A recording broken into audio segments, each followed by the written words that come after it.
Takribani wa Palestina 25 wameuawa katika mashambulizi ya Israeli katika ukanda wa Gaza siku ya Jumatano, Wizara ya Afya inayosimamiwa na Hamas imesema, katika siku ambayo ilikuwa mbaya zaidi tangu usitishaji mapigano uanze kutekelezwa wiki 5 zilizopita.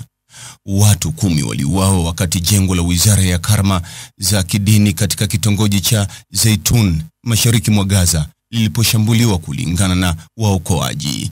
Jeshi la Israeli limesema lilishambulia maeneo lengwa ya kigaidi ya Hamas baada ya watu wenye silaha kufyatua risasi kuelekea eneo ambalo wanajeshi wake walikuwa wakiendesha shughuli zao katika mji wa kusini wa Khan Younis, kinyume na makubaliano ya kusitisha mapigano.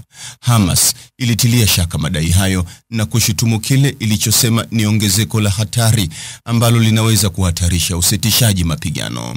Kuongezeka kwa ghasia hizo kumetokea baada ya Baraza la Usalama la Umoja wa Mataifa kupitisha azimio lililoidhinisha mpango wa amani wa Rais wa Marekani Donald Trump wa Gaza kumaliza miaka 2 ya vita vikali. Mtazamaji, ni yapi maoni yako kuhusiana na taarifa hii? Andika maoni yako katika sehemu ya ujumbe hapo chini.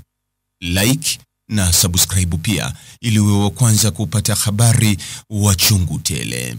Hii ni Focus News. Jina langu ni Deo Kaji Makomba.